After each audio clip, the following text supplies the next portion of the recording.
Have you ever wondered what fasting truly means?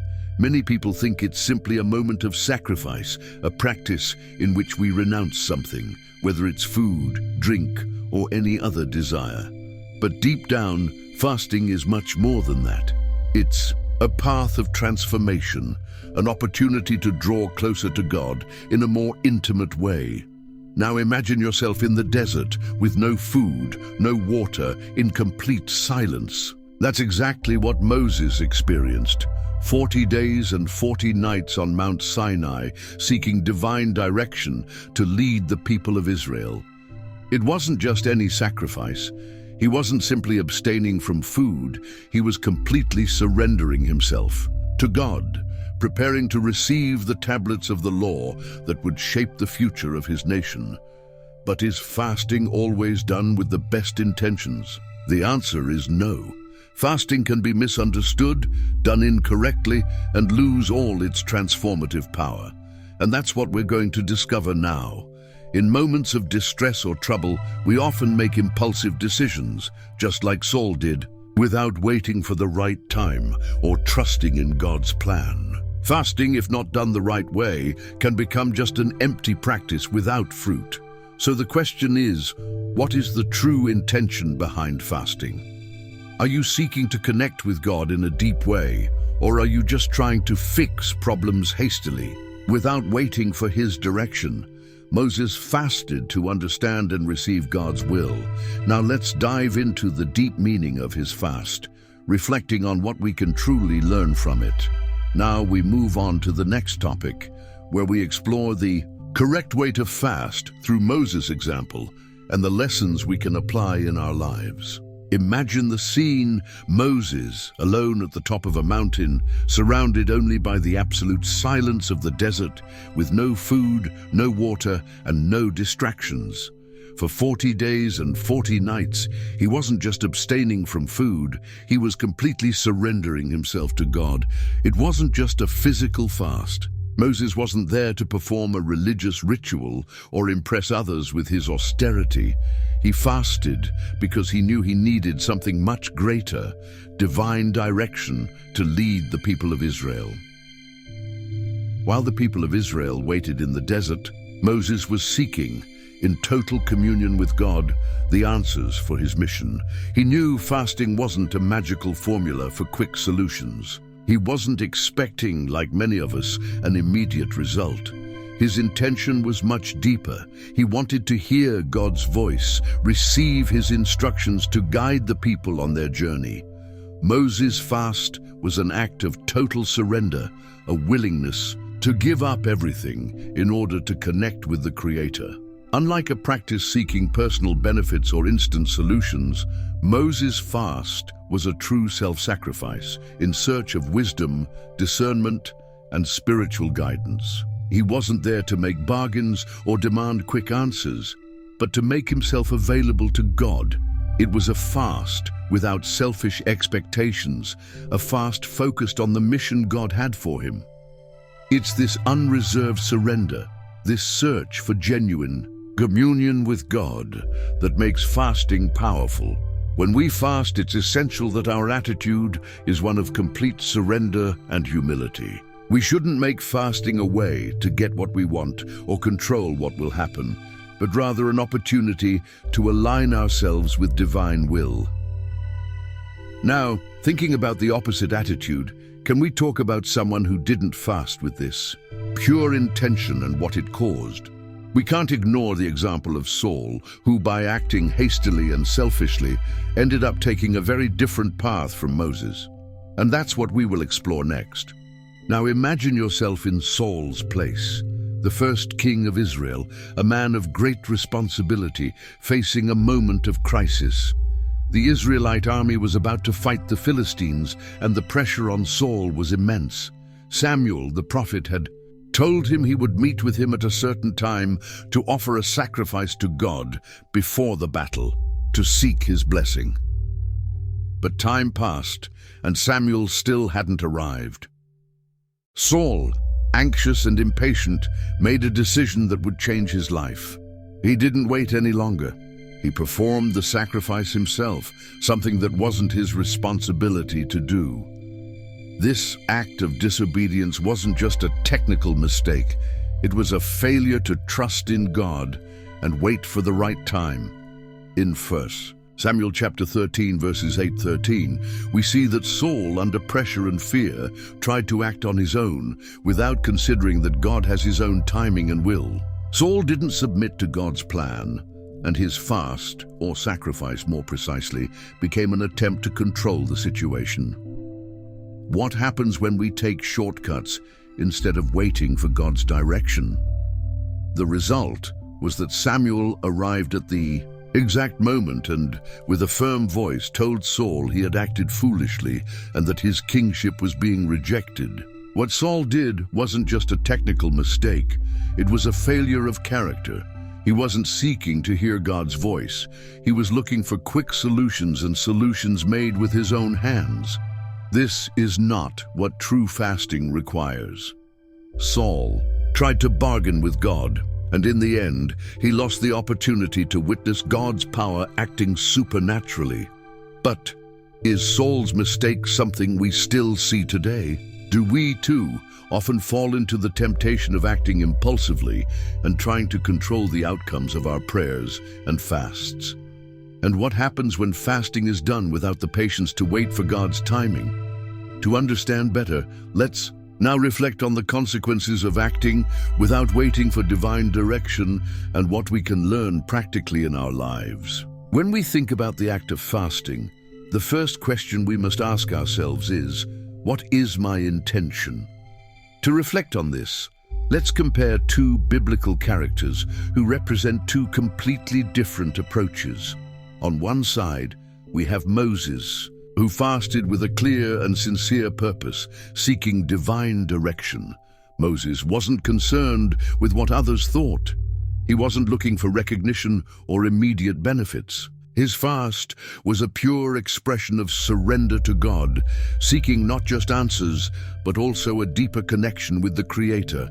He fasted with a humble heart, desiring to be in tune with God's will so that he could fulfill the mission given to him. On the other hand, we have Saul, who acted hastily, selfishly, and without patience. His intention wasn't to draw near to God, but to obtain quick results for his own interests. Saul didn't want to wait. He didn't want to depend on God, nor trust in his timing. When he fasted, or more precisely, made a rushed sacrifice, he didn't do it with a broken heart or with the desire to hear God's voice. He wanted an immediate solution to get out of a tight spot, without considering that fasting is a spiritual journey, not a formula for solving problems. And by doing this, Saul lost more than just an opportunity. He lost the chance to be fully guided by God. Here, we see a stark contrast in intentions. Moses sought revelation, intimacy with God, and a greater purpose for his people.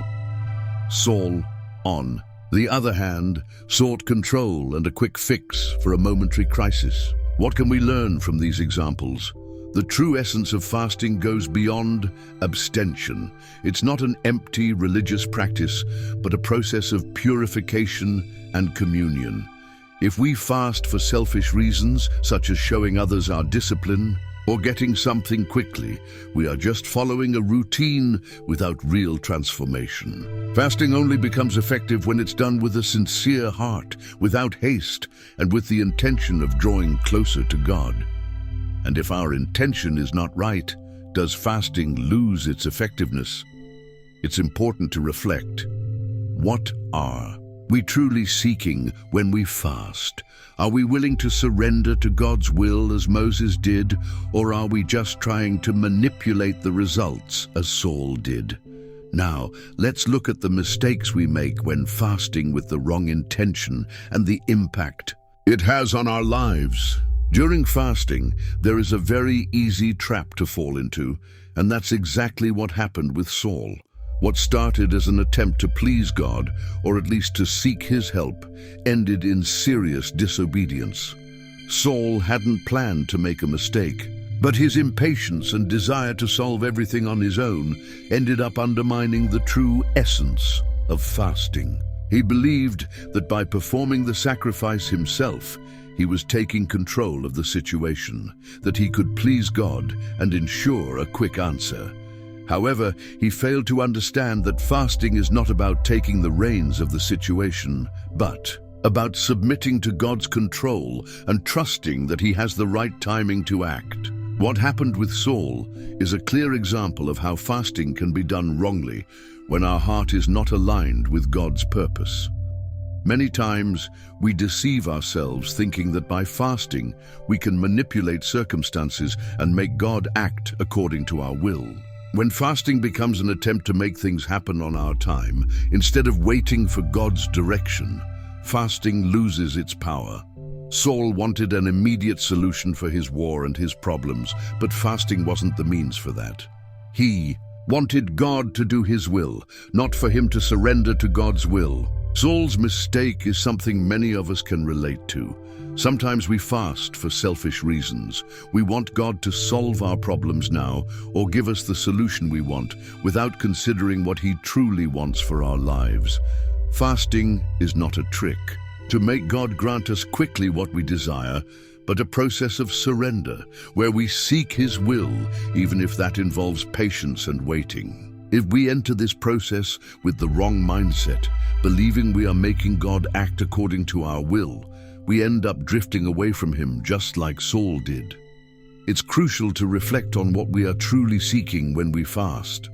Are we seeking the solution to our own problems, or are we seeking a deeper communion with God?